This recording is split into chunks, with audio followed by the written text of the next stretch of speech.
Le président de la République s'engage à œuvrer à la création d'une école républicaine pour bâtir une nation forte et prospère.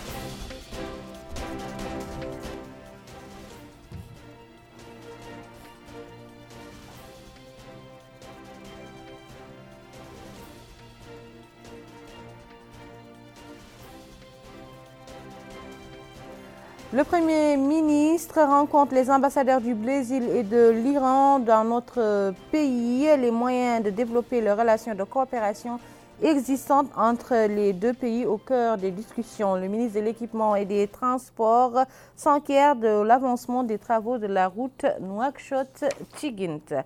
Merci de vous joindre à nous. Avant de passer au développement de ces titres, d'abord le courrier du président de la République, Mohamed Ould Cheikh Al Ghazouani, a adressé aujourd'hui un message de félicitations à son homologue ougandais Yoweri Museveni, et ce à l'occasion de la célébration de la fête nationale de son pays. Dans ce message, le chef de l'État réitère la ferme volonté de notre pays à continuer d'œuvrer pour le renforcement des relations de coopération existantes entre nos deux pays frères dans l'intérêt de nos deux peuples. Le président de la République a renouvelé au peuple mauritanien son engagement de tout mettre en œuvre pour hisser le système éducatif mauritanien au niveau qui lui sied. C'était hier au cours du coup d'envoi de la nouvelle année scolaire 2019-2020 à partir de l'école de Wajaha Ould Memme au secteur 18 du quartier Tarhil dans la Muqata'a de Riyad. Yedelifal. L'année scolaire 2019-2020 doit être une année d'espoir pour les fils du pays dans la perspective de la réforme de l'enseignement, secteur considéré comme le pilier fondamental de tout développement national. Elle doit être une réforme en profondeur du système éducatif dans notre pays et préparer de façon intelligente et graduelle l'émergence d'une école républicaine. Le président de la République, M. Mohamed Ould Cheikh Al Ghazouani, en président hier à l'école Wajaha Ould Memme, située au secteur 18 du quartier Tarhil, relevant de la Muqata'a de Riyad, la cérémonie d'ouverture de l'année scolaire 2019-2020, a déclaré: nous sommes tous d'accord que l'enseignement est l'unique voie pour acquérir la science et les savoirs et qu'il est aussi le seul moyen pour le progrès des sociétés, le développement et la prospérité des pays. J'ai exprimé plus d'une fois l'intérêt que j'accorde à ce secteur, partant de ma profonde conviction de son importance. Et aujourd'hui, et à l'occasion de l'année scolaire, je renouvelle cela, affirmant ma volonté de faire de lui la priorité des priorités. J'ai choisi d'affirmer cela à la famille pédagogique et au peuple mauritanien en général à partir de cette école. Je voudrais, pour la circonstance, demander à la famille pédagogique, enseignants, professeurs, élèves, étudiants et naturellement parents d'élèves, administration, collectivités locales et société civile, d'œuvrer chacun d'entre nous de la position qu'il occupe pour développer ce secteur dans le cadre d'une école républicaine en tant qu'institution apte à préserver notre cohésion nationale, à donner à l'ensemble des fils du peuple l'occasion de se scolariser sans discrimination avec justice et équité. J'appelle les responsables de l'enseignement à intensifier leurs efforts pour atteindre cet objectif. Je tiens personnellement à les assurer que le gouvernement ne ménagera aucun effort pour parachever cette action. Il est vrai, cependant, que les Mauritaniens aspirent à renouveler avec une école républicaine, cette école qui est le socle de toute entreprise visant la construction d'une société moderne et démocratique, moulée de ses valeurs authentiques et religieuses, culturelles et sociales. Le Premier ministre Ismaël Ould Cheikh Sidouya s'est entretenu aujourd'hui avec l'ambassadeur de l'Iran en Mauritanie, son Excellence Mohamed Amrani. Les entretiens ont porté sur les relations de coopération unissant nos deux pays ainsi que les moyens permettant de les développer davantage. L'entrevue s'est déroulée en présence de Madame Fatimata Dahi, directrice de cabinet du Premier ministre. Le Premier ministre Ismaël Ould Cheikh Sidouya a également reçu en audience aujourd'hui Son Excellence Leonardo Carvalho, ambassadeur du Brésil dans notre pays. La rencontre a porté sur les relations de coopération existantes entre les deux pays et les moyens susceptibles de les développer. L'audience s'est déroulée en présence de Fatematou Dehi, directrice du cabinet du Premier ministre. Un centre universitaire destiné à l'étude des manifestations de l'extrémisme violent et les voies et moyens d'y remédier au sein de l'université islamique d'Ayoun a été inauguré hier dans la capitale du Hod Sharqi par le ministre des Affaires islamiques et de l'enseignement originel, Dahoul Sidi Oulamar Taleb. Ce dernier a également supervisé le lancement d'un forum scientifique sur le sujet organisé par l'université. Plus de détails avec Rabia Deida. C'est par la coupure de ce ruban symbolique que le ministre des Affaires islamiques et de l'enseignement originel, Dahoul Sidi Oulamar Taleb, a inauguré le centre d'études universitaires sur le radicalisme violent qui relève de l'université islamique d'Ayoun. En marge de cette inauguration, le ministre des Affaires islamiques et de l'enseignement originel, Dahoul Sidi Oulamar Taleb, a présidé un colloque scientifique sous le thème « Le radicalisme violent, les voies et moyens d'y remédier ». Au cours du mot qu'il a prononcé à cette occasion, le ministre a souligné que le renforcement de la sécurité et de la stabilité constitue une visée essentielle de l'islam dont les enseignements exhortent les membres de la société à promouvoir l'unité, la cohésion et à la cohabitation pacifique. Il a ajouté que ces nobles valeurs sont inspirées de notre sainte charia islamique. Le ministre a précisé que le colloque d'Ayoun va permettre aux participants de ressortir les grandes problématiques du sujet de l'extrémisme violent et de sortir avec des recommandations de nature à juguler ce phénomène dangereux et destructif. Pour sa part, le recteur de l'université islamique d'Ayoun, Dr Mohamed Oulmrabat Boudjiyed, a affirmé que son université a adopté une stratégie scientifique claire devant permettre aux étudiants de s'armer avec des compétences techniques et professionnelles, leur permettant de trouver de l'emploi dès leur sortie et d'animer chez eux l'esprit de la recherche scientifique pour accompagner les évolutions scientifiques fulgurantes et s'ouvrir sur leur environnement national, régional et international. À son tour, le maire adjoint d'Ayoun, Ali Ould Daha, a précisé que la ville d'Ayoun compte sur cette structure scientifique dans la promotion des comportements sociaux sains et constructifs. Le ministre de l'Équipement et des Transports, Mohamedou Ahmed Mohamed, s'est rendu aujourd'hui sur l'axe reliant Nouakchott-Rosso pour s'enquérir des avancements des travaux de la route Nouakchott-Tigint. Sur place, le ministre a entendu des explications sur le travail mené par les équipes et les moyens mobilisés pour l'occasion. Bokar Baylaba. C'est l'une des grandes routes de la Mauritanie qui est en cours de réhabilitation. Il s'agit de la route Nouakchott-Rosso. Les travaux consistent en l'élargissement, le renforcement et la reconstruction de la chaussée. Pour le gouvernement mauritanien, cette route contribuera à l'intégration économique et commerciale de la Mauritanie dans la sous-région. L'objectif de cette visite sur le terrain au cours de laquelle j'étais accompagné par M. Louali Trarza et les ambassadeurs de l'Union européenne, était une occasion pour suivre de près l'état d'avancement de la réalisation de la route ou du tronçon 120 km de la route Nouakchott-Rosso. Cette route qui est une route vitale dans le développement économique du pays et dans le renforcement des échanges régionaux entre notre pays et les pays de la sous-région, surtout avec le lancement très proche de la construction du pont de Rosso qui va évidemment constituer la conséquence ou l'aboutissement habituel de cette route. Cette visite m'a permis de voir de près que les travaux avancent comme il se doit.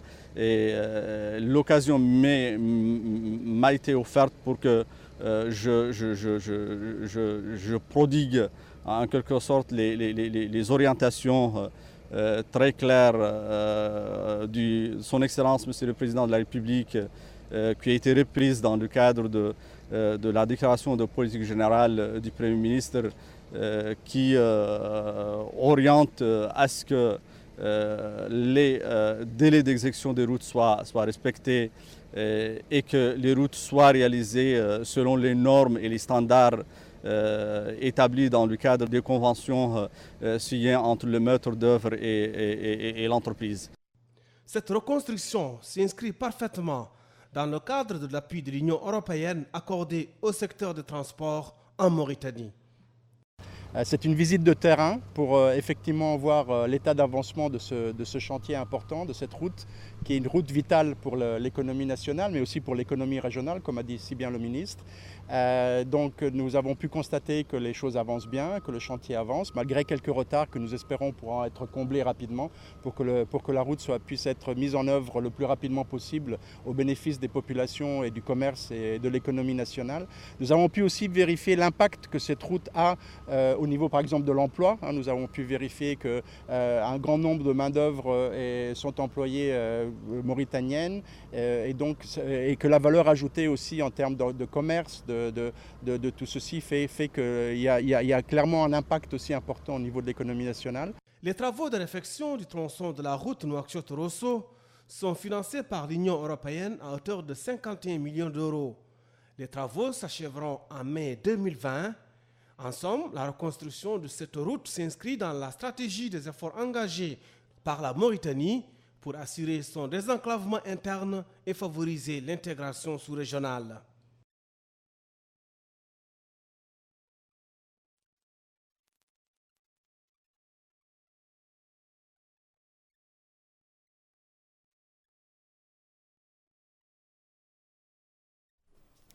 Ouverture à Nouakchott d'un atelier organisé par le ministère de l'économie et de l'industrie en collaboration avec la Banque mondiale portant sur l'élimination des disparités territoriales, sociales et économiques. Les précisions avec Melika Nekli. Cet atelier technique vise à évaluer l'état d'avancement de la préparation du projet d'appui à la décentralisation et au développement des villes intermédiaires. Au cours de ces 2 journées, les participants auront à discuter de questions aussi importantes que les critères d'éligibilité aux investissements à vocation économique, le mode d'allocation et de transfert des fonds alloués aux investissements, le montage institutionnel du projet ou encore le volet relatif à la décentralisation. Le secrétaire général du ministère de l'économie et de l'industrie a souligné qu'une telle expérience qui s'est bâtie sur un montage institutionnel efficace a fait du bénéficiaire le principal exécutant des composants du programme, avec un appui technique et matériel conséquent qui aura permis la mise en place d'institutions décentralisées viables malgré les contraintes évidentes que l'on ne peut ignorer et qui à un certain degré demeurent encore. En effet, le projet se prépare, dit-il, dans le cadre d'une orientation réelle des pouvoirs publics visant l'appui au développement local dans toutes ses dimensions et dans le but d'éliminer les disparités territoriales, sociales et économiques conformément aux engagements pris par le président de la République. Cette orientation se fonde essentiellement sur l'exploitation rationnelle des ressources disponibles et leur utilisation efficiente, la décentralisation des interventions de l'État, afin que chaque citoyen assume pleinement ses responsabilités et puisse accompagner cette volonté inébranlable. La Banque mondiale, partenaire privilégié du gouvernement, entend l'appuyer dans sa volonté de structurer de façon durable le développement du pays. L'accent mis par le gouvernement sur la décentralisation, la régionalisation et le développement du territoire témoigne de sa volonté à renforcer sur le plan des ressources humaines et financières les collectivités territoriales pour qu'elles soient des acteurs engagés du développement du pays. L'objectif de cet accompagnement est de jeter les bases d'une véritable économie locale qui s'appuierait sur des centres urbains et ruraux producteurs dont l'émergence n'est pas seulement au cœur des politiques de développement, mais c'est surtout un formidable gisement d'emplois et d'opportunités pour la jeunesse mauritanienne. L'approche participative qui sous-tend ce projet est mise en exergue. Que cet approche qui vise avant tout à poser sur la table un certain nombre de questions clés qui déterminent le montage du projet dans son ensemble. L'équipe de la banque et du gouvernement, dont le comité de suivi, ont voulu que ce soit un atelier participatif.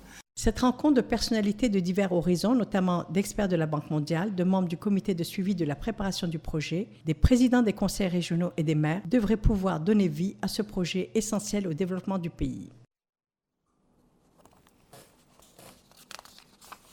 Après 3 mois de formation, les locataires du centre de formation de l'Académie des pêches ont reçu leur diplôme attestant de leur aptitude à exercer le métier. La formation de ces pêcheurs entre dans le cadre des efforts entrepris par les autorités pour adapter la pêche artisanale aux besoins économiques. Compte rendu, Mamadou Gueye. Maîtriser les techniques et pratiques des activités de pêche est une condition sine qua non pour réussir la politique de nationalisation des activités de pêche par de jeunes artisans pêcheurs. L'illustration a été faite ce matin avec la sortie de 100 jeunes pêcheurs qui ont achevé le cycle de formation de 3 mois dans le centre de qualification et de formation au métier de pêche à Nouakchott et dans le site de formation de base de Belawar. Le choix de formation initiale confié à l'armée a permis d'inculquer à ces jeunes l'esprit de discipline, d'entente et de cohésion si nécessaire à la conduite d'équipe dans l'environnement marin. Ensuite, la maîtrise des techniques de fabrication de filets, de réparation de moteurs hors bord, de navigation, d'embarcation, de pêche, etc.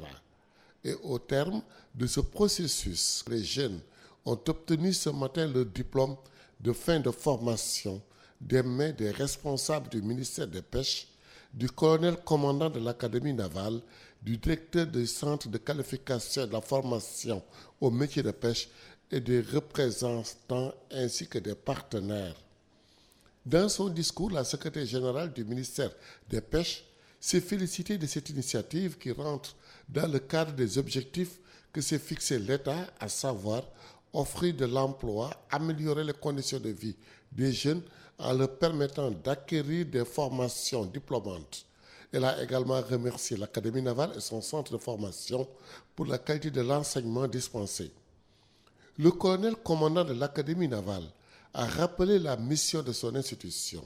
Cet objectif de formation des pêcheurs artisans s'inscrit dans le cadre de la stratégie globale de l'État de mauritanisation du secteur de la pêche qui était jusqu'ici envahi et qui était jusqu'ici envahi par la main-d'œuvre extérieure. Donc, avec la création de l'Académie en 2014 et l'appui du ministère des Pêches, des partenaires et de la Fédération des pêches, il a été parvenu à diminuer l'afflux de ces gens et pratiquement presque la quasi-totalité des embarcations sont équipées d'équipages nationaux. Mais pour garantir la régularité de ce processus, il faut qu'il soit accompagné par un effort collectif, un effort collectif de tout le monde, des pouvoirs publics à travers le ministère de Pêche, le ministère de la Défense nationale, donc pour la mise en œuvre des textes qui doivent imposer aux opérateurs d'embarquer les pêcheurs nationaux et de les encadrer au niveau pendant la phase de pré-réinsertion. Notons que le directeur du centre a présenté au colonel commandant de l'Académie navale et les invités à la cérémonie les outils pédagogiques utilisés et le cursus suivi par les jeunes artisans pêcheurs. Notre capitale abrite un atelier national de plaidoyer et de restitution du business plan. Cet atelier est organisé par le ministère du Développement rural en collaboration avec les associations oasiennes de l'ADRAR et l'USDAF, c'est-à-dire l'Agence de coopération américaine. Bokar Baylaba. L'objectif de cette rencontre est d'échanger des points de vue sur la valorisation et la promotion de la culture oasienne en ADRAR pour en faire un pilier de développement économique local. Les participants espèrent que cette rencontre permettra de créer une dynamique autour de cette pratique agricole à travers un programme de financement à la hauteur des ambitions des acteurs de cette filière agricole. Ainsi, le secrétaire général du ministère du Développement rural, Ahmedou Ourbou, a indiqué que la culture oasienne est l'une des principales préoccupations des politiques de développement du gouvernement, rappelant qu'elle a fait l'objet d'un certain nombre d'interventions visant à améliorer la production et la productivité de cette ressource alimentaire promoteuse. Il a rappelé que la culture de date en ADRAR a bénéficié d'un soutien important dans le cadre du programme OASIS à travers le renforcement des capacités des acteurs, la mise en place d'infrastructures et la création de conditions propices au développement des produits des OASIS. De son côté, le président de l'Union des associations oasiennes de l'ADRA, Sidi Ould Ahmed, a souligné que la culture oasienne est un système intégré fondé sur le concept de durabilité qui allie les aspects économiques, sociaux et environnementaux. Le représentant du conseil régional d'Adrar, Moulay Zen Ould Ahmed Sherif, a exprimé sa satisfaction de l'organisation de cette rencontre d'une grande importance qui traite de l'aspect culturel et économique des oasis, une tradition pour les populations de la wilaya de l'Adrar. Ainsi, l'ISAID avait financé 3 projets en 2009 dans le cadre du projet de renforcement des capacités des acteurs de cette filière agricole. Nous espérons qu'avec vos efforts et soutiens, ces projets importants trouveront les ressources et l'appui dont elle a besoin pour pouvoir pérenniser ses activités. Je souhaite plein succès à ces plaidoyers adressés aux investisseurs qui permettent à l'UNASOD de relever les défis auxquels elle fait face.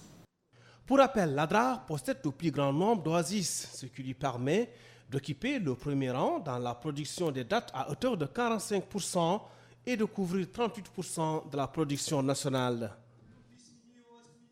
L'ambassade d'Espagne dans notre pays a organisé une exposition intitulée Chinguetti, le cœur et la plume, manuscrits et famille. L'exposition comprenait un certain nombre de photographies reflétant les étapes historiques qu'a connues cette ville qui a été un témoin d'une période de savoir et de rayonnement culturel. Cette exposition qui s'est tenue au niveau du musée national met en avant la richesse du patrimoine de la ville de Chinguetti, notamment ses anciens manuscrits. Elle relate aussi la contribution des oulémas de Chinguetti dans le rayonnement scientifique, artistique et culturel du pays. Le secrétaire général du ministère de la Culture, de l'Artisanat et des Relations avec le Parlement a affirmé à l'entame de son propos que la culture est le meilleur vecteur pour renforcer les relations entre les peuples. La culture est aussi, indique-t-il, un moyen efficace pour réduire le chômage chez les jeunes et lutter contre l'extrémisme. La contribution de la coopération espagnole dans ce cadre a été mise en avant. Cette année, l'ambassade d'Espagne vous invite à découvrir Chinguetti, la ville où aura lieu prochainement la 9e édition du Festival des villes anciennes à travers la caméra de Miguel Lizana avec cette expo photo intitulée Chinguetti, le cœur et la plume. Le projet de soutien à la digitalisation, protection et conservation des collections de manuscrits de Chinguetti, financé dans le cadre du programme de patrimoine pour le développement de la ESID, a été mise en valeur récemment lors d'une conférence à Casa Árabe, à Madrid, sur le patrimoine culturel mauritanien. En effet, ce projet reprend aujourd'hui les relais d'autres projets emblématiques de la coopération espagnole dans toutes les villes anciennes, soutenant des domaines aussi divers que l'eau et l'assainissement, la santé ou l'éducation. Cette exposition s'est déroulée en présence de plusieurs acteurs culturels.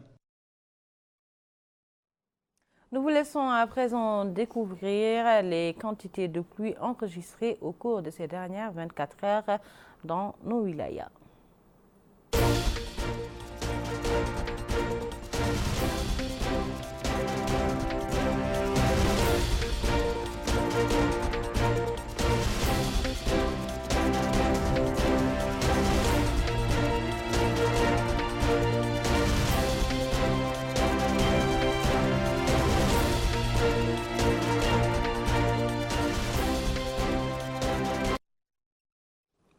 Après les fortes pluies qui ont causé quelques dégâts au niveau de la localité d'Ammat al-Akarish, le wali du Hod Sharqi, Cheikh Abdallahi Oulowa, a supervisé hier une opération de distribution d'aide alimentaire initiée par le commissariat à la sécurité alimentaire au profit des familles sinistrées. La localité de Matla Karish, relevant de la commune d'El Mobrouk, a été victime d'intempéries violentes qui ont occasionné des dégâts, dont on peut citer l'effondrement de 2 salles de classe de l'école de la localité. Le wali de la wilaya du Hawd al-Sharqi, le Cheikh Abdallah Ouloua, s'est rendu sur place où il a procédé à la distribution d'aides alimentaires au profit des familles dont les maisons ont été affectées par les intempéries. Le maire d'Al-Mabrouk, Wali Oul-Cheyyar, a mis en exergue l'importance de cette opération en remerciant les autorités pour cette aide qui vient à point nommé. Les bénéficiaires se sont succédés pour remercier les autorités pour la distribution de cette aide alimentaire qui leur permettra d'améliorer leurs conditions de vie. Le représentant du commissariat à la sécurité alimentaire au niveau du Hawd al-Sharqi, Sidi Mohamed Oulsid Ahmed, a quant à lui affirmé que cette opération a porté assistance à 92 familles. Par la suite, le wali du Hawd al-Sharqi s'est rendu au niveau de l'école de Matla Karish où il a pu s'enquérir de la réhabilitation dont elle a bénéficié suite aux fortes pluies. Le wali du Hawd al-Sharqi, Cheikh Abdallah Ouloua, a affirmé que la localité de Matla Karish a été touchée par de fortes pluies qui ont touché 92 familles. Dès que la localité a été touchée, nous nous sommes rendus sur place. Dieu merci, a-t-il ajouté, nous ne déplorons aucune perte humaine. À travers le commissariat à la sécurité alimentaire, une aide a été apportée aux familles. Le ministère de l'Enseignement, en collaboration avec le ministère de l'Habitat, de l'Urbanisme et de l'Aménagement du Territoire, a lancé la réhabilitation de l'école. Le wali a ajouté que les habitants de cette localité ont pu recevoir une aide alimentaire. Chaque citoyen touché par une catastrophe naturelle bénéficie d'une aide, a-t-il conclu.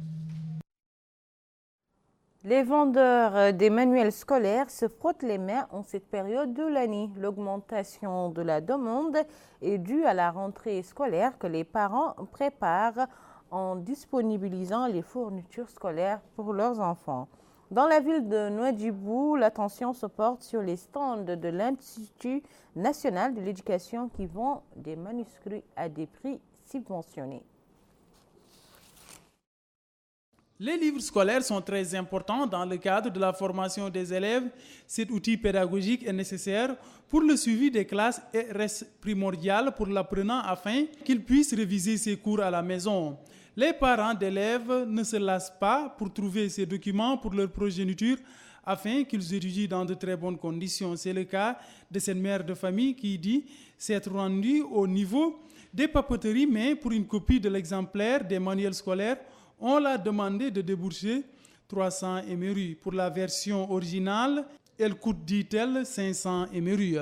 Elle affirme qu'elle cherche quelque chose d'abordable pour permettre à ses enfants d'étudier comme il se doit. Concernant les kiosques scolaires disponibles pour la distribution des livres, elle indique que c'est très difficile de s'en procurer du fait du nombre impressionnant de personnes qui sont en attente.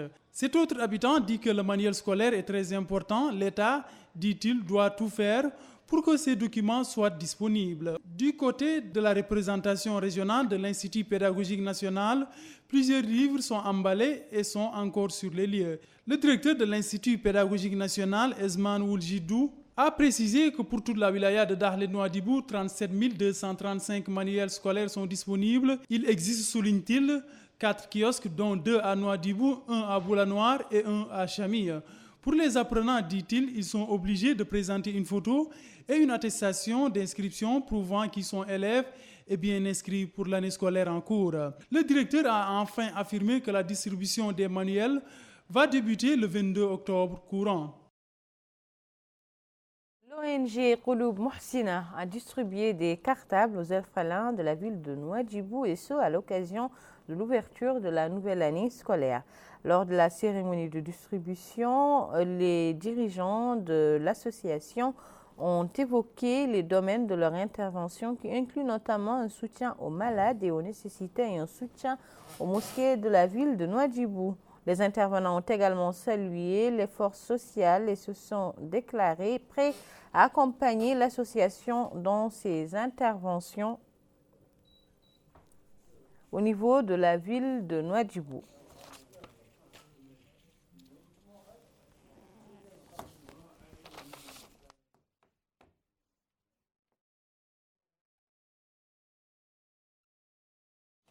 Voilà, c'était tout pour cette édition, le rappel des titres.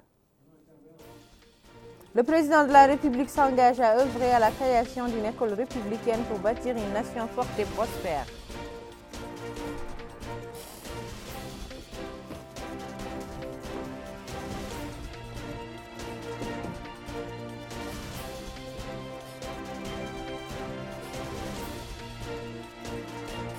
Le Premier ministre rencontre les ambassadeurs du Brésil et de l'Iran dans notre pays, les moyens de développer les relations de coopération au cœur des discussions.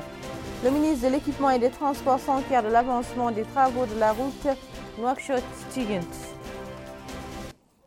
Où que vous soyez, c'était un réel plaisir pour moi de partager avec vous ces moments d'information. Nous nous retrouvons demain soir, Inch'Allah.